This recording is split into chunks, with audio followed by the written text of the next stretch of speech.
Welcome to Hello Kind Soul, where we raise the vibration of kindness on a global scale. Subscribe to our YouTube channel and follow us on all social platforms for your daily reminder to lead with love. Welcome to Hello Kind Soul podcast. I'm your host, Dr. Ebony Green, and I'm here today with Gina, who not only is an amazing human, but is also a healer in many different ways. And so we're going to focus in and talk about healing in multiple modalities. Like, what does that look like, feel like, and sound like? Gina, thank you and welcome to the podcast. Thank you so much for having me. Can you share a little bit about you and your website so folks know where to get your products? Sure. I have a website on Shopify. It's called Zorro Leona, which is the fox and the lioness. And the products are a variety of products that are herbal based, right? Oh, yes. This we named after Dr. Ebony Green. Isn't that fantastic? If you can't get to me, you can get to me. Right. Get your pain relief one way or another. Yeah. And so the shop is shopzorroleona.com. Awesome. So tell us a little bit about how you got to this point, because there are a lot of things people don't know. And while you think I'm joking, y'all, this massage oil is incredible. I wanted to show it because it says Eb on it, which I just thought was, selflessly goofy of me. But seriously, you do a lot of things. And so you have so much expertise and wisdom. How did you get here? Like, what was the moment where you were like, oh, I'm going to do these things and learn how to heal people? Herbs came first. Sort of as a child, my dad always talked to me about, you're like your great grandmother, which I never met. And she would go up in the woods and get pleurisy weed and help people and heal people. I never knew that woman, but I did know that herbs always came first. And I was always the kid who was like, let me see what this does and let me see what that does. And so maybe after, 30 years of doing that and studying and getting some actual education, like the slip that says that you can do I can do what I say I want to do. I can do what I've always been doing. That sort of took a little hiatus, and I started working with the body, the physical body. And that is really where I got to marry a lot of techniques that I learned as a massage therapist and also as an herbalist together, and really start to get a look at what people are going through on a daily basis, because we are super disconnected around this thing that is a feedback machine, right? And we are often so detached from its signals because we are trained to be desensitized. So being a massage therapist, you are taught to sort of tap in to what is going on with someone's body, even when they aren't super clear, because you have to have all of your senses right at the tips of your fingers. And so you're also the person that gets to, it's like the first line of defense. And so like that's where things connect together. Herbs are the first line of defense internally, like massage therapists can be the first line of defense externally. And that I've been doing for massage in particular for 12 years. So this has just been like, we're piling it on. And the more that I see clients and the more that I see the things that they're dealing with on a daily basis, I pick up more to sort of help and heal, because, I mean, we are all kind of living in this crazy world, right? That part, y'all. We're all sort of dealing with, and I see that we're all dealing with very similar things, right? We're dealing with like physical dysfunction around our bodies, our knees, our feet, because the shoes aren't good or because we don't move enough. We're also dealing with a lot of like internal things around processing, right? Liver, kidney issues. And these all like manifest in a really physical way in the body. So I've just been studying that for a really long time.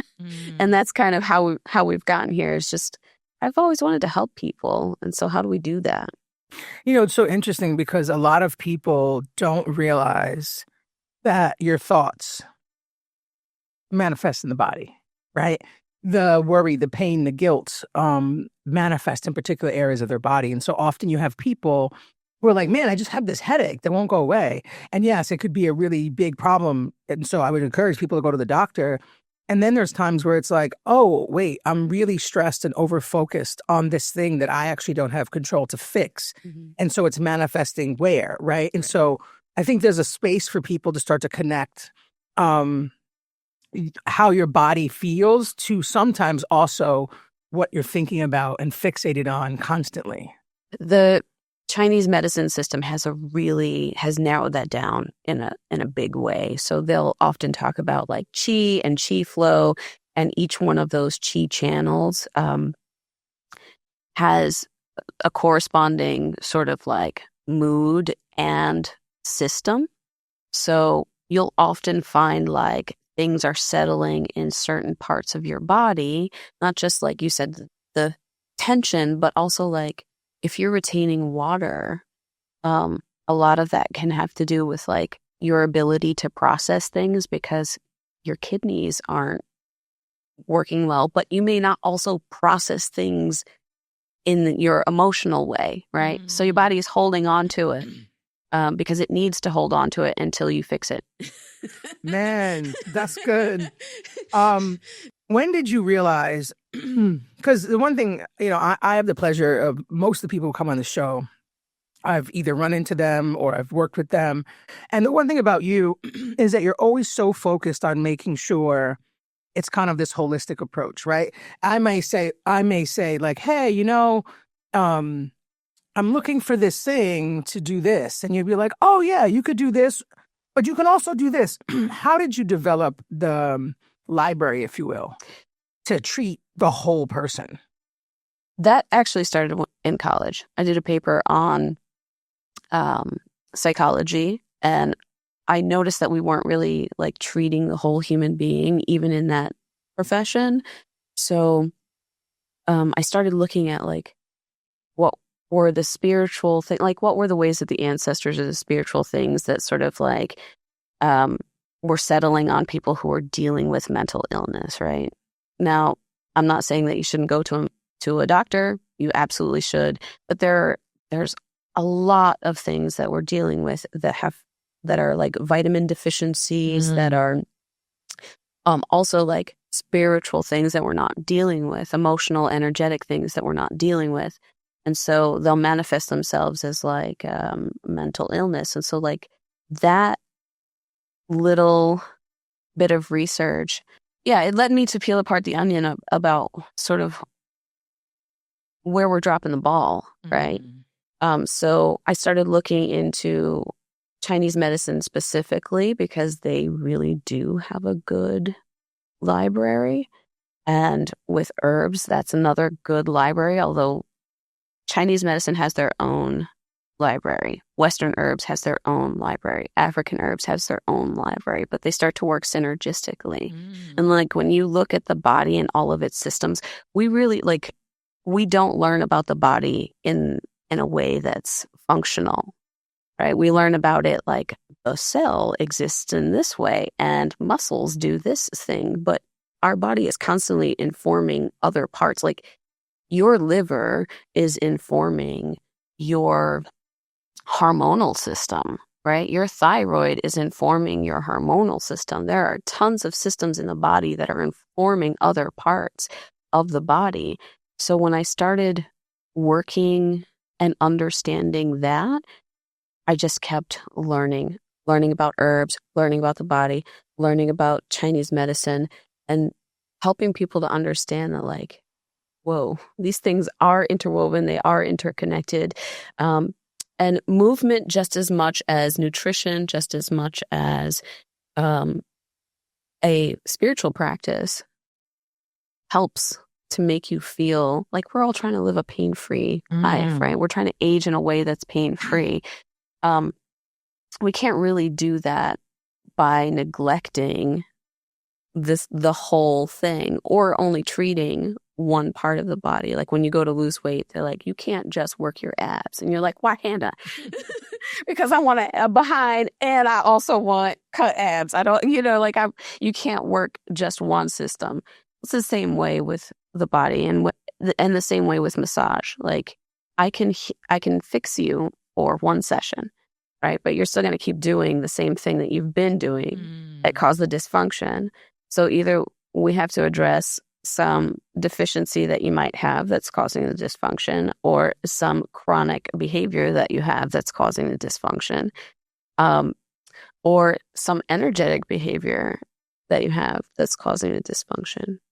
Yeah, it's interesting because I was having a conversation the other day with someone, and for a time period, I had I wouldn't say chronic illness, because I think that's not fair to people who live with chronic illness. Mm-hmm.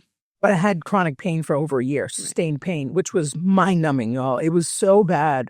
And it got to this place where as the relief started to come, because, I don't know, like through the work I was doing, it was getting better, I started to think about people who live with chronic pain. And I was like, man, like, a lot of times we underestimate what that does to people's mental health, because the very thing that I used to be able to do with ease, I could not do. And it was like, and it made me think about how many people believe that healing is only for those who can afford it, right? Because even many of the things that I now do, I couldn't afford to do when I was younger. There are times I can't afford to do it now. Right. But I understand how they're no longer privileges or fluff or extra. Like, I used to think that, like, I said this with another guest who's also a massage therapist. Like, I thought it was like fluff. I didn't realize that this was an essential part of healing the whole body, right? There are all these pieces that you have to kind of put together so that mind, body, and soul, spirit aligns. And it's been sold to us, y'all, that getting well through holistic means is an extra or for rich people. And the truth of the matter is, a lot of those practices probably started with people who never considered making money on them. They were, natural ways of healing people. Right. That's been now like commodified. Well, I mean, here's a real basic example: oxtails. Yes. Y'all stop buying them. If anybody's listening and you haven't had them, they're terrible. Don't eat them. Because you're making them really expensive for us. Right. I remember a time when they were $2. Yeah. And that's because that was a staple food for our people. Mm-hmm. And it no longer is a staple food. Yeah. But this is the same thing with like holistic means of healing, right? Is the things that we are doing in terms of herbs and in terms of massage. I mean, Asian communities have massage as part of their culture because they understand the body and they understand that it helps to create longevity, right? We don't have that as part of our culture, but it really should be, because it's affordable. That's the other part. It's not something that is considered luxury or high end. It's accessible because it allows you to continue to do the work that you're doing. Herbs, that was something that we also have our own system here, but we gained it from the natives, right? Mm-hmm. That was super accessible. And I was reading some slave tales where they talked about how they had their own slave doctors, and it was really just someone who knew herbs and would go in the woods, and you never got to see a real doctor unless you were really, really ill. But everything was taken care of by the herbalist. That was super accessible. So, people who have been doing this work for so long, they've been doing it because it's been super accessible to us. And it really is part of, like, the doctor is something that you do when you're like, it's the last line of defense. Herbs are the first line of defense in anything. They're meant to heal you, but they're also meant to correct dysfunction before it gets too out of control, which is why you have to learn how to listen to the feedback machine that is your body, right? Because it is always like, even the pain that you experience. Oh, it's terrible, mean. But it's a signal telling you are doing something wrong. Please stop doing that, friend. This thing is designed above all else to give you 100% of you, even when you're not feeding it right, even when it's low on all of these essential nutrients and vitamins, it is still giving you 100% of what it can give. And we are taught to ignore its feedback signals. And we're taught, we don't understand that this thing is designed to keep us alive in space, right? So it's often giving us feedback signals. low battery, please put me to sleep. You know, low this, low that. I'm spasming because I don't have enough magnesium or potassium. Right. So understanding what is being signaled to you and then utilizing what you have available to fix that, that's super accessible. And it's become high end and bougie and unaffordable because we're not teaching it to each other and we're not making it accessible to each other. But I think it should be something that's part of our culture and our community, because we would solve a host of problems if we really locked in on what was ours. Man, that's so good. I've never actually thought of the body as like a feedback loop, right? And I think Western culture is really good at getting people to believe that they should just press on. You know, I was having a meeting earlier today with a person and we were talking about the boomer generation. I love y'all. I'm saying this with care. That generation was just like, shut up and keep going, right? Now, I do understand that generationally, that generation also didn't have, or at least many folks from our culture didn't have the means to say, I don't like this job, right? Now, our children, I'm going to say this gently too. Now they're like, well, you looked at me wrong, so I quit, right? So as much as people make jokes, it's a happy medium, y'all, right?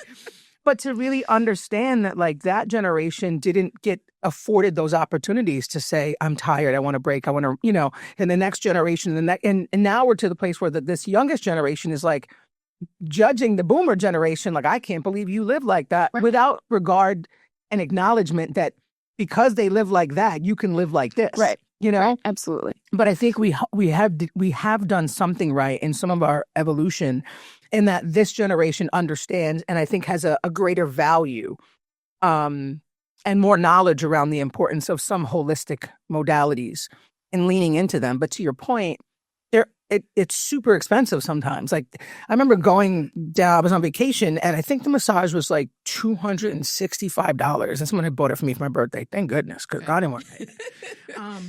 And I was just like, man, like, who as a family can afford this weekly if you're not making bank, right? The other piece is, to your point, the things that you are leaning into are preventative, right? It's like, don't come to me after you're falling apart. Come to me when you're starting to feel the tension in your body.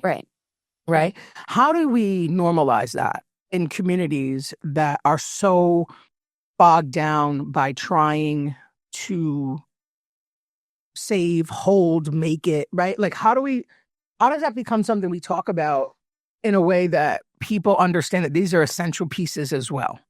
So I think that is part of the reason why I came up with the product line, is understanding the economic needs. Like, I'm by no means $260, but I also feel like my price point might be out of reach for some people, especially, like, I remember me when I was, when I was young, and $20 was all I had for the week to spare.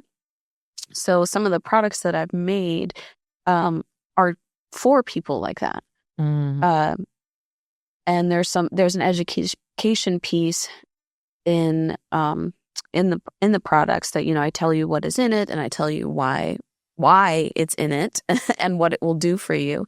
But we also have to normalize, like, touching each other in a non-sexual way to help alleviate pain, because that's something that communities that are really deeply communal do for each other. We've got to get away from the idea of individualism, right? Like, yes, individualism is great. You should be able to pursue whatever dream that you want, but also it separates you from the person next to you who is also forging a similar path. And so you guys are cutting the same path and exerting so much energy next to each other instead of using each other as an arrow or a diamond or something like that. But allowing ourselves to be more communal and more touchy with each other. I could help you alleviate pain. You could help me alleviate pain. But we also have to get less desensitized, right? That's the other part, is like leaning into sensitivity, which I think this generation really, the young generation is doing, is leaning into the sensitivity part and understanding where like we don't have to tread over there. If it's too much, we don't have to over exert ourselves, especially with like what we have available to us today. Not just like traditional wisdom, but also like we have a ton of technology. We don't have to overexert. And education. Like the other part is it's always education, and making that like really important. Education about our bodies, and not making it a taboo, because that's like the final component, is we're so disconnected from our bodies because it's viewed as a sexual thing. And it's not. I mean, we're carrying the spirit in here, aren't we? So it is a sexual thing when it's sexual, but not everything is sexual. So I think teaching people who are able to receive that, because you may not be at the age where you're able to receive that, but when you are able to receive that, teaching people that and allowing them to experience that, it helps us to come clear, right? It helps us to come clear, and then it helps us to not like be disgusted with our bodies or feel like it's an object that needs to be beaten into submission. I think we have to have way more conversations about that. Well, it's funny you say that, because I think a lot of the long-term illnesses people are living with, or unfortunate early deaths, is because we've been beaten in submission to just shut up and work. Yeah. And this is preventable. Like people dying young is so preventable. And when I say young, y'all, like 80's the new 20, so chill. Real. Right? But For real. I had a person on the podcast, a guest, who spoke about like how we have been conditioned to believe that we aren't a collective on purpose, right? And so if we can force or continue to push the narrative of individualistic society, which, let me be really clear, if we all really lived independently, we wouldn't be able to actually survive. And so it's counterintuitive to believe that you, this individual, has, people say, I got it out the mud by myself. And I'm like, that is a lie. Nobody gets it by themselves. Nobody. So being able to understand that, yes, you can be wildly excited about your pursuits, but to your point, like, realize we're all forging a similar path. Right. Because otherwise, we don't take these opportunities to like share our knowledge. And I've learned a bunch from the people that even come on this podcast and bless me with their words. Like, I've learned stuff I didn't know sitting at this table. And so teaching folks that we can be interdependent and we don't have to feel isolated, which I think is what a lot of people are feeling, that moves you further away from health. Right. And what do they say? I think isolation is like, they said, it's like a national problem. Yeah. It might be a global problem. Well, I think the last part about it is movement, right? Because we're actually designed to be in movement. And there's because of the safety, especially around, like in this country, we're finding less and less spaces of safety for movement, but movement is highly essential. Like, we're so designed to be in movement that the system that surrounds our muscles is a solid when we're stationary, and it's a liquid when we're in movement. And so like when you, like that feeling when you get up out of the car and you're like, oh, like you young people won't get it, but if you're like 30 plus, babe, you'll understand what I'm talking about. When you get to like, because you've been sitting for too long, we're not designed. And other people have come across this thread and understand what I'm saying. Like, oh, we're not designed to sit or be sedentary. No, we're literally not designed to sit and be sedentary for so long because we become solid.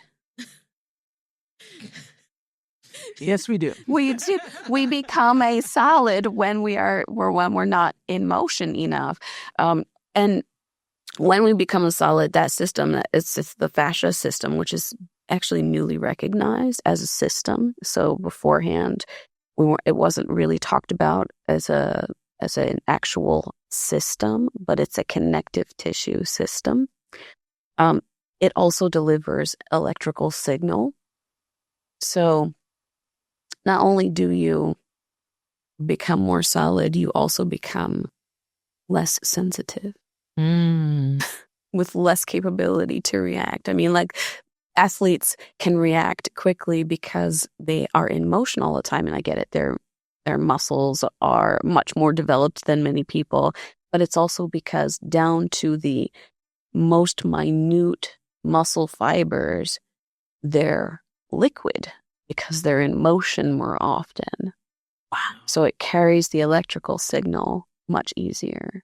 That's wild. Speaking of electric, right? I don't want to Caesar, make sure you cut all these like extended pauses. I don't know what's happening. But I don't want to end this podcast episode without chatting about Reiki, speaking of electricity, right? So can you share a little bit about your Reiki practice? What do you do? And why is that important and connected to potentially massage therapy? The reason why it's important, so I go back to the Chinese system because Reiki is actually an Asian system working with the light body or working with the energetic body. And there's an author that touches on it much more eloquently than I will probably express it. And she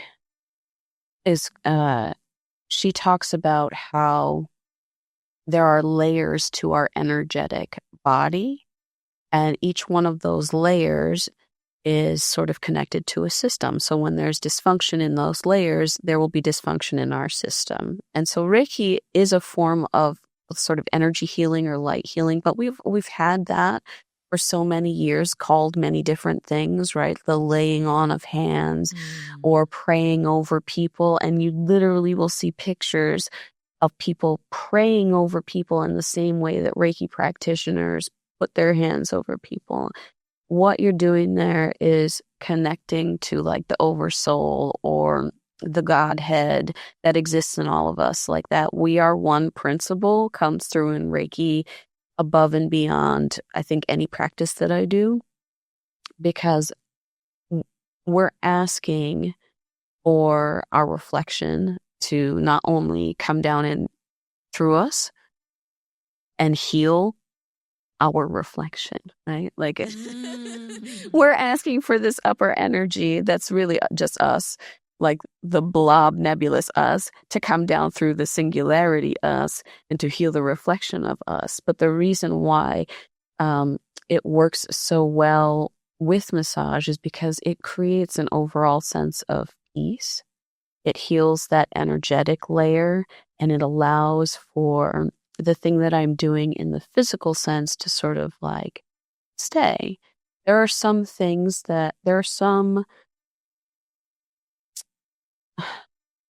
forms of tension that will not move unless I am doing Reiki. I'm also someone who's like super, super sensitive, so I don't appreciate being like touched, which is very, it's so odd because I'm a massage therapist, but I don't appreciate being touched, but I do appreciate Reiki. It's the one form of healing that works for me the most. So it's just another layer. Like if you're not able because you are sensitive, or if you're feeling like what you have is not just physical, Reiki is a way to sort of untie that energetic knot. And I have found that some people will not respond to gentle massage, to deep massage, to any kind of massage, but they'll respond to the movement of chi or the introduction of Reiki.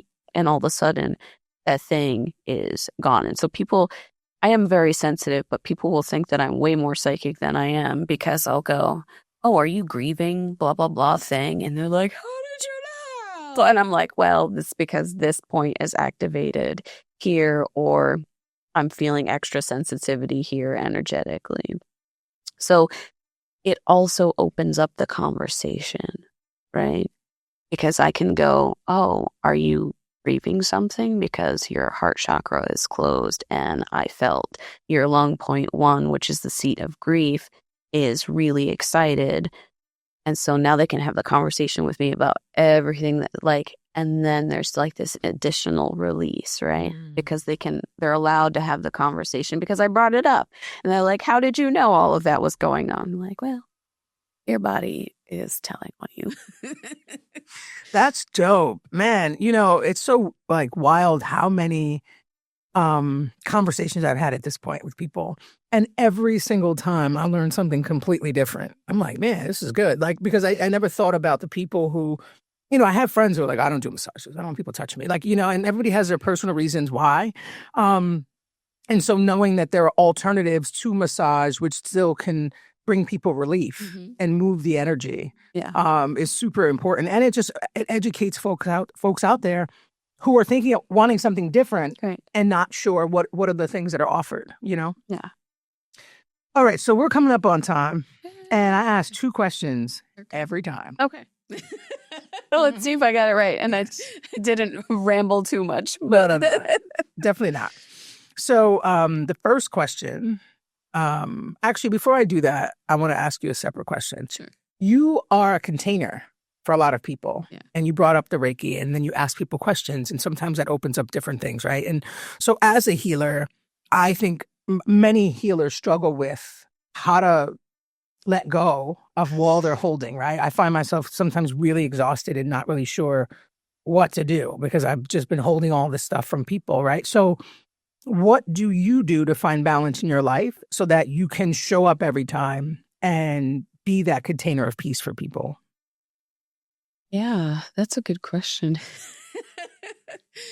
I'm gentle with myself, a lot more gentle than I used to be. And that is super helpful. Just because when we're like, we do have a lot of like negative self-talk with ourselves. And so then we're showing up in this way that's like grating to ourselves. But the other thing is really taking time to release. Like I have a spiritual practice. I go to lodge a couple of times a year, which is a Native American practice.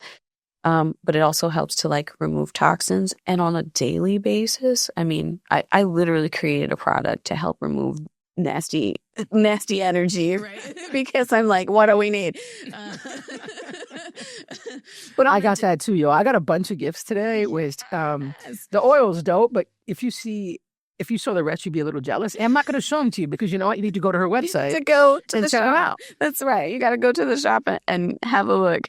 But spiritual hygiene is super important. So doing your ritual cleansings and taking some time to freaking just be. Like we're always on the grinder, and you can't be on the grinder and then come and hold space for people. I have a really good way of just being like, the brain turns off when I'm in space with you because I want to be able to sense what's going on with you. So if I'm chewing the bit of my own stuff, and that takes like some breath work and some really good spiritual hygiene, and going for like having a gratitude practice. I say that a lot, but like having the gratitude practice helps.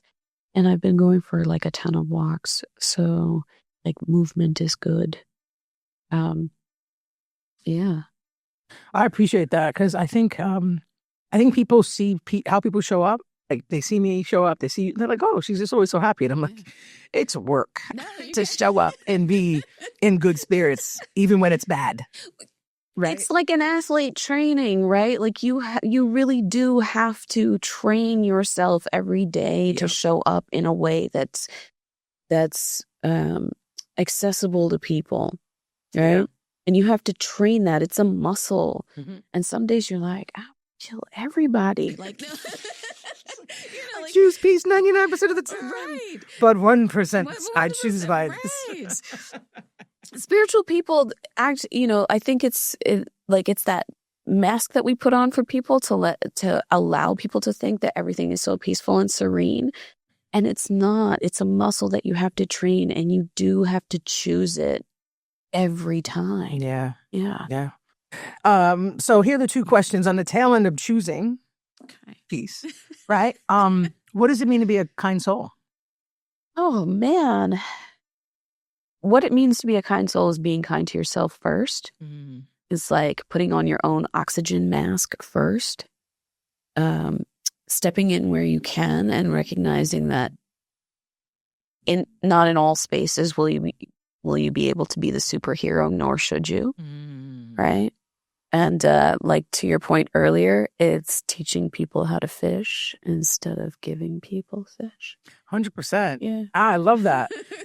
All right. And then the last question is, there are people out here who are struggling, and I feel like daily it's more and more. It's yucky. So what we try to do is have the guest give someone advice who is struggling to help motivate them, inspire them, encourage them to continue walking forward. So that's your camera. That's my camera. Yes. Sweet. And so share your message with them. I have been thinking about that a lot. And our ancestors were just people like us.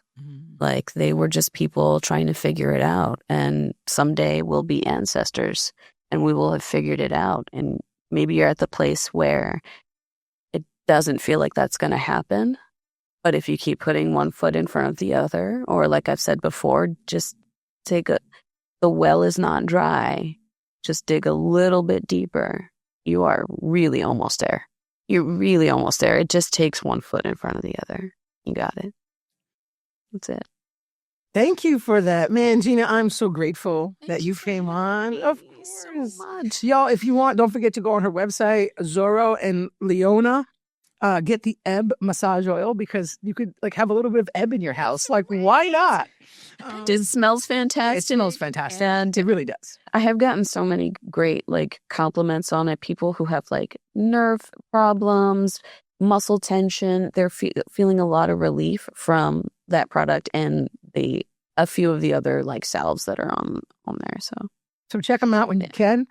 Listen, I hope you guys have an amazing day. Remember, do not let anyone take the J out of your joy, and continue to raise the vibration of kindness on a global scale. If you want to support us and buy me a cup of coffee, the link will be below in the description.